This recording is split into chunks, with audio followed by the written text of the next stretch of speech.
Hello കൂട്ടുകാരെ, എല്ലാവർക്കും നല്ലൊരു ദിവസം നേരുന്നു കേട്ടോ.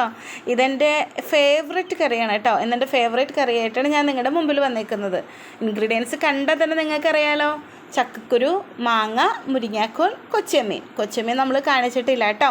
അപ്പോൾ ഞാൻ ചുരുക്കം ചില കറികളിലേക്ക് മാത്രമാണ് ഞാൻ കുഞ്ഞുള്ളി ഇടാറുള്ളൂ കേട്ടോ. അങ്ങനെ ഞാനിട്ട് വെക്കുന്ന ഒരു കറിയാണ് ഈ കറി. അപ്പോൾ നമ്മുടെ കുഞ്ഞുള്ളിയും ചക്കക്കുരുവും പിന്നെ മഞ്ഞൾപ്പൊടിയും ഉപ്പും ഒക്കെ ചേർത്ത് ലേശം മുളക് പൊടിയൊക്കെ ചേർത്ത് ഞാൻ ചക്കക്കുരു വേവിക്കുന്നുണ്ട് കേട്ടോ. അപ്പോൾ ഇപ്പോൾ ചക്കക്കുരുവിനെ മാത്രമാണ് നമ്മൾ സ്ഥാനത്തേക്ക് വെക്കുന്നുള്ളൂ. ചക്കക്കുരു ഒന്ന് വെന്ത് വരട്ടെ, എന്നിട്ട് മതി നമുക്ക് ബാക്കി ഇൻഗ്രീഡിയൻസിനെ നമുക്ക് ഇടാൻ. അപ്പോഴത്തേക്ക് ഞാൻ കൊച്ചമീൻ ഇത്തിരി വെള്ളത്തിലൊക്കെ ഇട്ട് വെച്ച് നന്നായി അലമ്പി കഴുകി എടുക്കുന്നുണ്ട് കേട്ടോ. കൊച്ചമീൻ 2-3 പ്രാവശ്യമൊക്കെ കഴുകി എടുക്കുമ്പോൾ അതിൻ്റെ കളറൊക്കെ മാറി ഒരു ലേശം പിങ്ക് കളറിലേക്ക് വരും കേട്ടോ. അപ്പോൾ നമ്മുടെ പച്ച കൊച്ചമീൻ എങ്ങനെ ഇരിക്കുന്നോ അതേപോലെ ഏകദേശം കളർ വരും കേട്ടോ. അതിന് ഞാൻ ഡയറക്റ്റ് അതിനകത്തേക്ക് ഇട്ട് വേവിക്കുകയാണ് ചെയ്യുന്നത്. അപ്പോൾ നമ്മുടെ ചക്കക്കുരു സാറൊക്കെ നന്നായിട്ട് വെന്തു. ചക്കക്കുരുയുടെ വേവെന്ന് പറഞ്ഞാൽ നന്നായിട്ട് ഉടഞ്ഞു പോകണം കേട്ടോ. എനിക്ക് പൊതുവെ മൂക്കാത്ത കുരുവാണ് ഇഷ്ടം കേട്ടോ.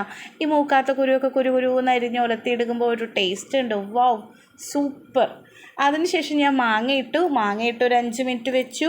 5 മിനിറ്റോ 3 മിനിറ്റോ മാങ്ങ ഏകദേശം വേവാവുന്ന സമയം കണ്ട് മുരിങ്ങാക്കോൽ ഇട്ടു കേട്ടോ. നേരത്തെ നമ്മൾ മുരിങ്ങാക്കോൽ ഇട്ടാൽ നമുക്ക് മുരിങ്ങാക്കോൽ പെട്ടെന്ന് കിട്ടില്ല കേട്ടോ. എൻ്റെ മുരിങ്ങാക്കോലൊക്കെ ഇച്ചിരി മൂത്ത് പോയി. കാരണം ഈ ചക്കക്കുരുവിന് വേണ്ടി വെയിറ്റ് ചെയ്ത് അതിന് മൂപ്പ് സംഭവിച്ചു.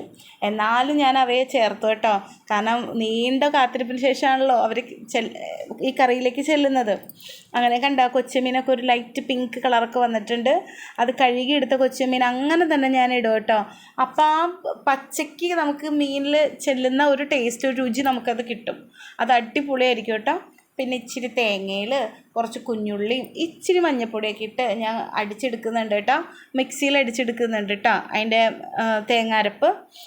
അതും അല്ലാതെ ഞാൻ കുറച്ച് കൊച്ചുമീൻ മാറ്റി വെച്ചിട്ടുണ്ടായിരുന്നു. അവയെ ഒരു പാത്രത്തിൽ ഒരു പാനിലാക്കി നന്നായിട്ട് ചൂടാക്കി അതും ഞാനൊന്ന് അരച്ചെടുക്കും കേട്ടോ. അപ്പോഴത്തേക്കും നമ്മുടെ തേങ്ങാരപ്പ് ഒഴിക്കുകയാണ്. അപ്പോൾ തേങ്ങാരപ്പ് എല്ലാം വെന്ത് കഴിഞ്ഞപ്പോൾ തേങ്ങാരപ്പ് ഒഴിച്ചു ഇളക്കി കൊടുക്കണം കേട്ടോ. അപ്പോൾ ഇങ്ങനെ എടുക്കുന്ന കൊച്ചിയമ്മീനും കൂടി ഞാനൊന്ന് ഒരു ഇച്ചിരി ചക്കക്കുരുവൊക്കെ ഇട്ട് ഒന്ന് അരച്ചെടുത്തു കേട്ടോ. അപ്പോൾ ആ കറിയിലേക്ക് ഇടുമ്പോൾ ഒരു ഇച്ചിരി കൂടി അതിനൊരു മണവും ടേസ്റ്റും ഇച്ചിരി കൂടി ഒരു കൊഴുപ്പും ഒക്കെ കിട്ടും. നമുക്കൊരു കറി നല്ല അടിപൊളിയായിട്ട് വെക്കാൻ വേണ്ടി അങ്ങനെ പല വഴികളിലൂടെ സഞ്ചരിക്കേണ്ടി വരുമെന്ന് പറയാറില്ലേ. അങ്ങനെ പല വഴികളിലൂടെ സഞ്ചരിച്ച് നമ്മുടെ ഏറ്റവും വലിയ ലക്ഷ്യം ഒരു അടിപൊളി കറി ഉണ്ടാക്കാമെന്നാണ് കേട്ടോ. ഇത്രയൊക്കെ പറയുമ്പോൾ നിങ്ങൾ കരുതുന്നുണ്ടാവും ഞാൻ ഭയങ്കര പാചകക്കാരിയാണ്. ആക്ച്വലി എനിക്ക് പാചകം ഒട്ടും അറിയില്ലായിരുന്നു. ഞാൻ കല്യാണം കഴിച്ചു വന്ന സമയത്ത് ഒരു ചായ ഉണ്ടാക്കാനോ ആകെ അറിയാവുന്ന പുട്ടുണ്ടാക്കാനായിരുന്നു. എത്ര പുട്ടുകൂടെ ഞാൻ കത്തിച്ചളഞ്ഞിട്ടുണ്ടെന്ന് അറിയാണ്ട് അങ്ങനെ പല സന്ദർഭങ്ങളിലൂടെയും കടന്നുപോയാണ് ഇപ്പോഴത്തെ ഒരു നിലയിലേക്ക് എത്തി. ഇപ്പോഴും പെർഫെക്റ്റ് കുക്കെന്നല്ല, എന്നാൽ ഇപ്പം നിങ്ങൾ കാണുന്ന ഈ ഒരു സ്റ്റേജിലേക്ക് എത്തിയേട്ടാ.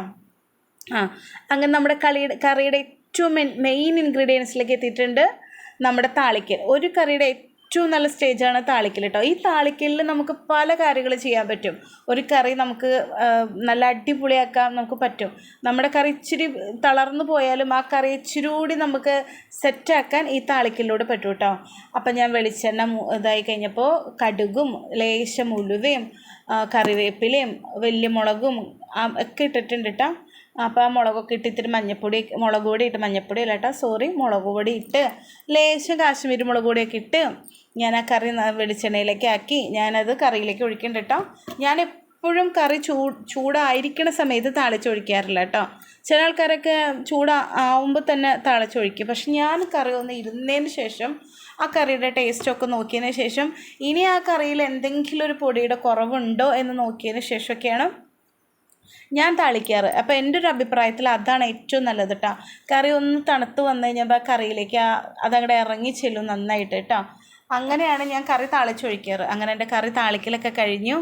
ഇപ്പം ഇച്ചിരി കൊഴുപ്പ് കുറവായിട്ട് തോന്നുന്നുണ്ട്. പക്ഷെ നിങ്ങൾ വിചാരിക്കേണ്ട, ഇത്രയും കഴിഞ്ഞപ്പോൾ കറിയുടെ മുഖം തന്നെ മാറും.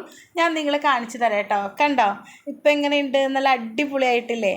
ഈ കറി ഇവിടെ വെച്ചാൽ ഒറ്റ ദിവസം കൊണ്ട് തീരും കേട്ടോ. ചേട്ടൻ ആദ്യമൊന്നും ഇഷ്ടമുണ്ടായില്ല. ഞാൻ വെച്ച് ഇപ്പോൾ പുള്ളി ഈ കറിക്ക് അടിമയാണ് കേട്ടോ. ഞാനും കൊച്ചും ചേട്ടനും 3 ആൾ പോയി കറിക്ക് അടിമയായി. അടുത്തത് നമ്മുടെ പറവമുള്ളൻ. ഈ മീനിനെ പറ്റി നിങ്ങളുടെ അഭിപ്രായം എന്താ?